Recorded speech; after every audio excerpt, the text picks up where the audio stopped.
In the name of our Creator, Redeemer, and Sanctifier. Amen. Good morning. Have a seat. Well, it's a pretty un-Anglican scene in the Gospel of John today. We don't read about a reasonable, diplomatic Messiah who calmly considers all sides and then sits down to pen a strongly worded letter of complaint to the temple authorities. We have an angry, rural, peasant Messiah who goes in and tears up the marketplace. It's not a flowery, metaphorical whip of cords or turning over of the tables. It's a little bit more like a riot. How embarrassing. Some of you probably remember the first Zapatista uprising in Mexico in 1994, but in case you don't, the Zapatistas are an organization of rural, poor, Mayan indigenous communities, mainly located in the southern state of Chiapas, Mexico. They refer to themselves as an army of national liberation. Mostly they're armed with sticks and stones. They make no apologies for this, telling the world, "We didn't go to war to kill or be killed. We went to war in order to be heard." On January 1st of 1994, in resistance to the Mexican government signing the economic death warrant of every poor rural Mexican farmer through the North American Free Trade Agreement, the Zapatistas seized municipal buildings throughout Chiapas. They broke into the jail and set the prisoners free. They destroyed buildings belonging to the police and military. They literally tore up the marketplaces. In many ways, it was a scene comparable to what we read in John's Gospel today, with Jesus' flagrant acts of property damage. Within days, though, the Mexican army forced them out, and the Zapatistas retreated to the mountains. They are still there. They're still at work, lifting their voices and defending their lives as rural, poor Mayans. And very shortly, in just about 10 days from now, some of their friends will be here in Seattle. The Zapatistas have cast their lot with the families of 43 students from a rural teachers' college in Ayotzinapa, Mexico. 43 students who have been disappeared by the Mexican government as a punishment for seeking equal access to teaching jobs. And the official investigation into the whereabouts of these students has led to the discovery of 5 mass graves in the region. Forensic testing has revealed that none of these graves even belong to the 43 students. So their surviving families are coming to town to tell their story to the world.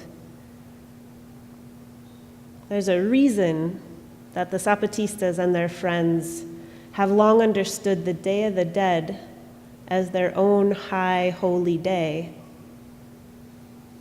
One of them, Marcos, once said, "In the mountains of Chiapas, death was a part of daily life.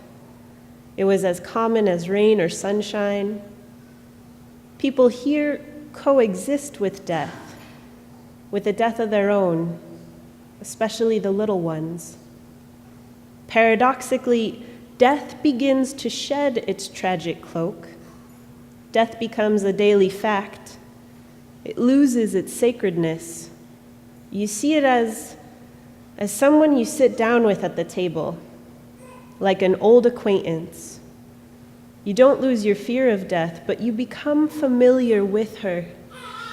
She becomes your equal. Death, which is so close, so near, so possible, is less terrifying for us than for others. So going out and fighting and perhaps meeting death is not as terrible as it seems, for us at least. In fact, what surprises and amazes us is life itself, the hope of a better life. Our own holy season of Lent is an important corrective to any theology that might ignore or downplay the mud and blood materiality of death. Our bodies die and rot. We're afraid of this fact. We've built an entire society and economy on hiding death away, cleaning it up, distancing ourselves from the people nearest to it, the old, the sick, the poor. That denial has made us incredibly dangerous, especially for the oppressed, especially for the earth. Observing a season of ashes and dust helps us build some muscle and resistance to this death-denying culture. Lent is 40 days a year of training for death by saying, look, death in and of herself is necessary and good. Here's what she looks like, sounds like, smells like. Get to know death. Become her friend. Learn to recognize her at her best so that you can wake up to all the ways we have profaned her and abused her. We put the resurrection and the starry heavens on hold during Lent for a reason. People already love to talk about that stuff. Those things are pretty and abstract and easier in contrast to our messy bodies and our messy creation, both of which desperately need our attention right now. The stars and the heavens can fend for themselves, and we get the rest of the liturgical year to swoon over them. But dust and death get their own special season during Lent on the basis of our preferential option for the poor. We draw near to death in Lent in order to understand that we too will die. By extension, our disciplines are meant to show us that we too may become sick, and we too may become poor. In this sense, Lent is for us to learn that charity will not save us. Only solidarity will save us. Whatever is good for the sick is good for our whole society. Whenever we honor the poor, we honor all of us. Where the earth is cherished, our own bodies are cherished. Whoever tenderly embraces the dead holds us all.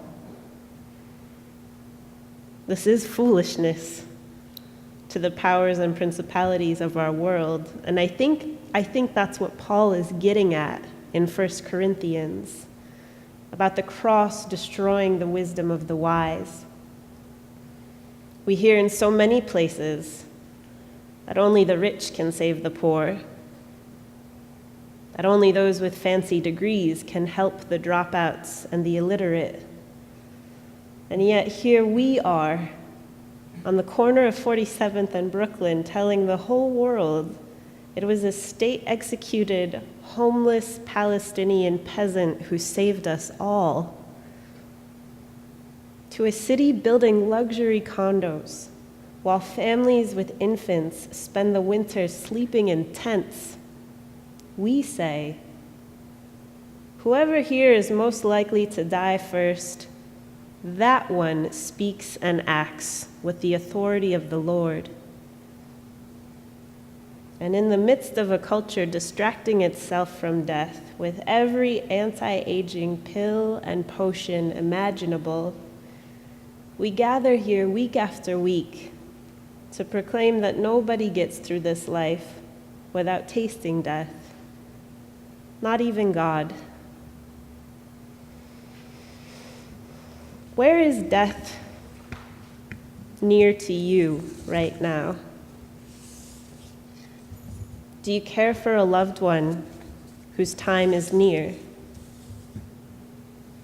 Are you struggling to meet basic needs like housing, healthcare, or your own safety from violence?